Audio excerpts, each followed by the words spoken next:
ما رودکی رو بسیار وقت فقط شاعر میگیره، ولی رودکی با دو صفت دیگه داشت. یکی حکیم، دانشمند. ببینید امین چی بیتی از رودکی داره؟ قسم زیادش حکمت، پند، دانش، نصیحت، خرد است. دانشمندی بزرگ بودن، حتی از همه علم ها آگاه بوده که مرا ز مسندی تعلیمی انبیاست نصیب. چه آب جویم از جوی خشک یونانی. در اون فیلم قسمت شاعر میخوانه اینا. بسه نشستم من با اکابر و اعیان، بیازمودمشان آشکار و پنهانی. چه اسمی؟ نیافتم ز عطاها مگر پشیمانی. ای همه گنره ریکتان، ای همه پشیمانی. و در همین میگه که برای پرورشی جسم جان چی رنج کنی. این خلاصه حکمت بی. برای پرورشی جسم جان چی رنج کنی، که حیف باشد روح القدس بس اکبانی. این بسیار بود است که برای پرورشی جسم جان چه رنج کنی، که حیف باشد روح القدس بس اکبانی. مرا ز مسندی تعلیم انبیاست نصیب. چه آب جویم از جوی خشکی یونانی. شما تصور کنید که برای همین جسمی نازل رو تربیه کردن، سیر کردن، پر کردن، پرورش کردن، تو جان قدسی عزیز رو در عذاب موندی. گویا که همین خود جبرائیل، روح القدس جبرائیل، خود جبرائیل آورده سگبان مونی. در حالی که یک وجود شریف است، سگ یک وجود کثیف است. مثلا گویا که جبرائیل بیاری و وظیفه سگبانی را باوتی. ما بعضا همین جانی عزیزه در خدمت همین جسم مانده. حالا که از نظر فلسفه آفرینش جسم این مرکب جان باید باشه. جان گرفته گرده آنچه جان میخواهد.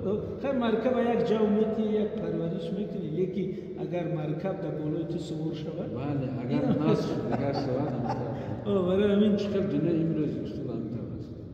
برای همین ناس خودی بلندی داره. همین وقتی حکیم رودکی میگیم همین جهاش بسامویی است که خیلی همین گفت جهان همیشه چشم است و گیرگردان است. جو که همین بیتو که برای پرورشی جسم جان چه رنج کنی، که حیف باشد روح القدس و سگبانی. اون بیت دومش میگه که مرا ز مسندی تعلیم انبیاست نصیب. یعنی ولی با علم کلام، با علوم الهی مسلح بوده است، با دنیای بالا پیوند. چه آب جویم از جوی خشک یونانی. یعنی فلسفه یونانی یک جوی خشک میگی، در برابر یه تعلیم انبیا هیچ از یک جوی خشک. این بسیار نکته ظریف است در اون. خب ولی اون چی که شما گفته استاد،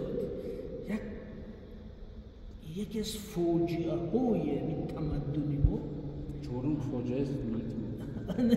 یکی از فوجیه های یکی از همین 4 فوجیه که بسیار ملت ما اومده است و بزرگترینش در نظر من همین است. همین دیده.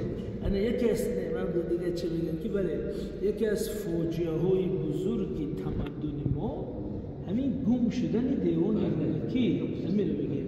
چون که ما حسابای اگر دقیق اریتمتیکی کنیم همگی کمتر از 1% آثار رودکی هست.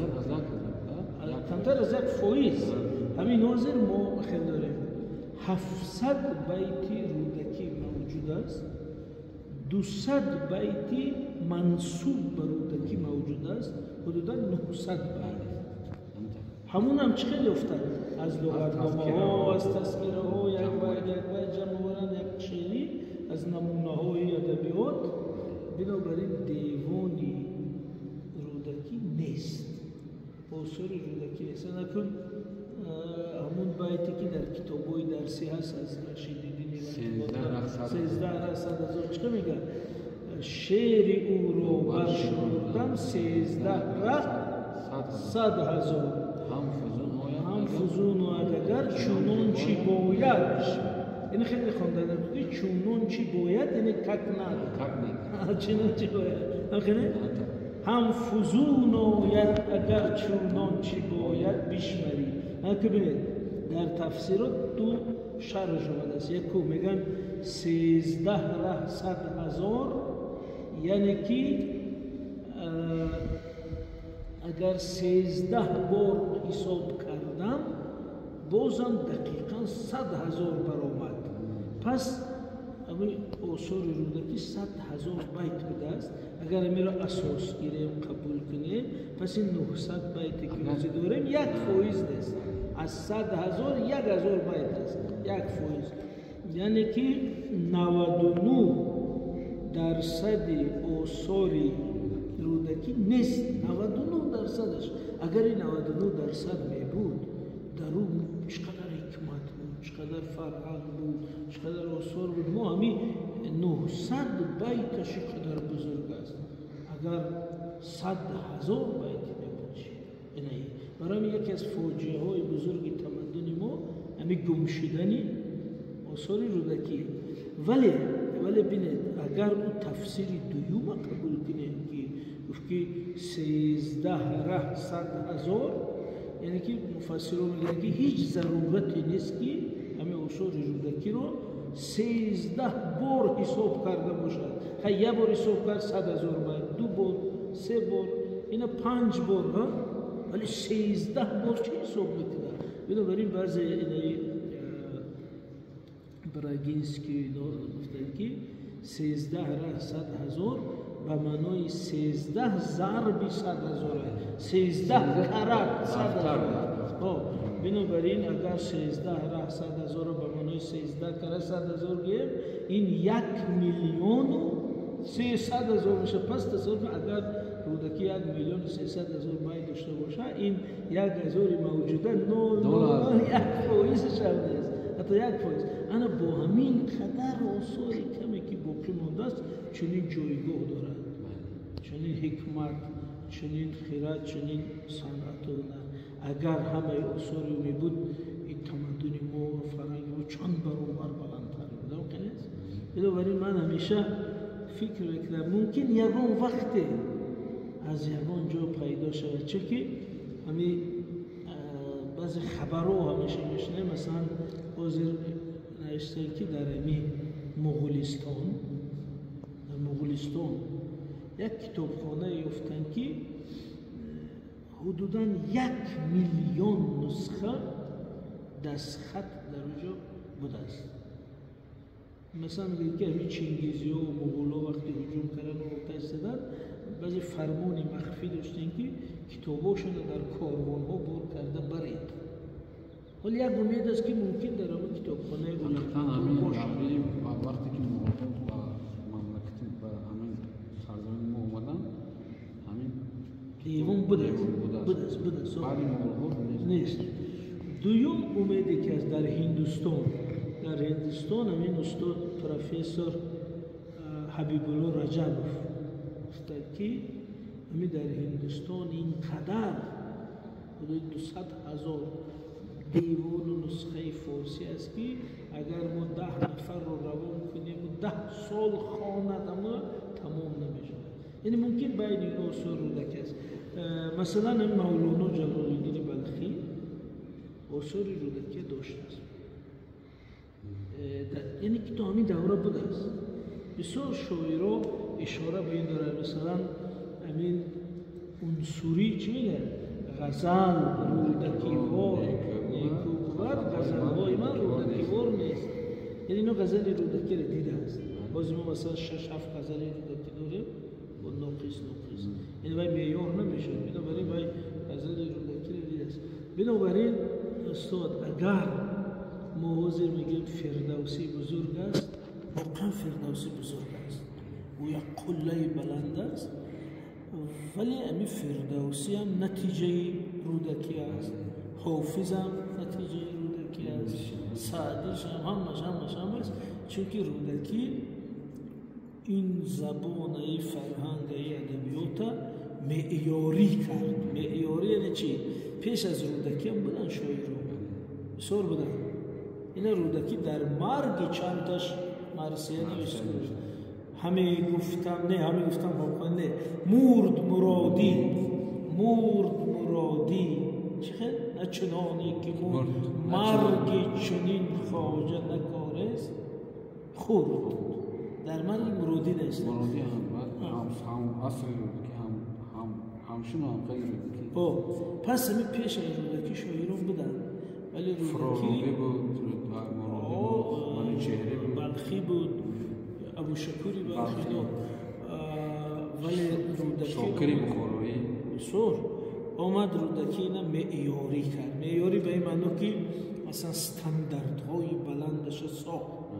حتی نوعهای شعری من رباعی چقدر میشد، دو بیتی چقدر میشد، قصیده چقدر میشد، غزل میشه، همه ژانرهای ادبیات به سطحی کسبی و معیاری در آورد. برای میگیم این بنیاد گذار و زبان رو، ولی ما زبان چقدر میفهمیم که همین زبان یک زبانی کامل شده است وقتی که اثرهای بزرگی ادبی، فلسفی، علمی، تاریخی، سیاسی با اون نوشته شود. الان دوره رودکی مثلا با اون اصوری که نوشت این زبان رو به زبانی بزرگی تمدنی تبدیل کرد، ولی افسوس که این اصور نیست. ولی از اون که بعد رودکی نوشته شده است ما میفهمیم که همون استاندارد رفت و معیاری است. برای همین عنصری هم در زمان خود بزرگترین شاعر، نه تنها شاعر بلکه یک شخصیتی مهم سیاسی و اقتصادی درباره غزنوی. برای همین قدر ثروتمند بود است که همین خیلی بیت است: شنیدم که از نقره زد دیگدان، یعنی دیگدانش به نقره بود است، زیزر ساخت آلات خانسوری، یعنی قاشقاش طلایی بود است، ویلکهاش طلایی بود است. ولی با همون شکوش گفت که غزل رودکیوار نیکو بود، غزلهای من رودکیوار نیست. این همین معیار، یعنی گفت که استاندارد معیار رودکی است، غزلهای ما خیلی است. خب من همین خیلی دفعه درباره رودکی، ولی یک چه من همین سر کردم و یادوسیت داره. یکی این کلمو ادیب و حکیمی بزرگ، دیگر اینکه رودکی در همون زمان خود یک شاعر فقط نبود و یک پیری همون زمان، یک ایدئولوژی همون زمان بود. بسیار اندیشه های حتی نظام سیاسی سامانیان را رودکی بیان کرد از طریق شعر. من همون قصیده وصف بخارا، این وصف بخارا نامی همی ماست مانده، قصیده درباره بخارا همونجا میگه که امروز به هر حال بغداد بخاراست، کجا میری خراسان است پیروزی آنجاست. همین ما در تاریخ ادبیات و سیاست ما میگیم که همین یک بیت سیاسی است، یعنی که باید در حضور همون نمایندگان خلیفه، در حضور نمایندگان عرب میگه که امروز به هر حال بغداد بخاراست، یعنی امروز هر خیلی که بها ندهی برای ما پایتخت مرکز همین بخارا است. چون وقت مرکز خلافت بغداد بود، الان که بخارا با بغداد اطاعت میکرد، اطاعت میکرد. این گفت که اکنون از این بعد ما اعلان میکنیم که مرکز ما بخارا است، بغداد ما بخارا است و میری خراسان یعنی امیر سامانیان این پیروز است و غالب است و قوتش میرسه، توانست غلبه کرد و مستقلانه خودش دولت داری میکنه، دیگر نیازی به بغداد نیست. توانست دولت متمرکز رو سازد خودش با مرکزیت بخارا. یعنی این بغداد ما اکنون هم بخاراش بغداد شما دیگر لازم نیست. بنابراین ما میگیم که همین بیت اعلامیه استقلال است.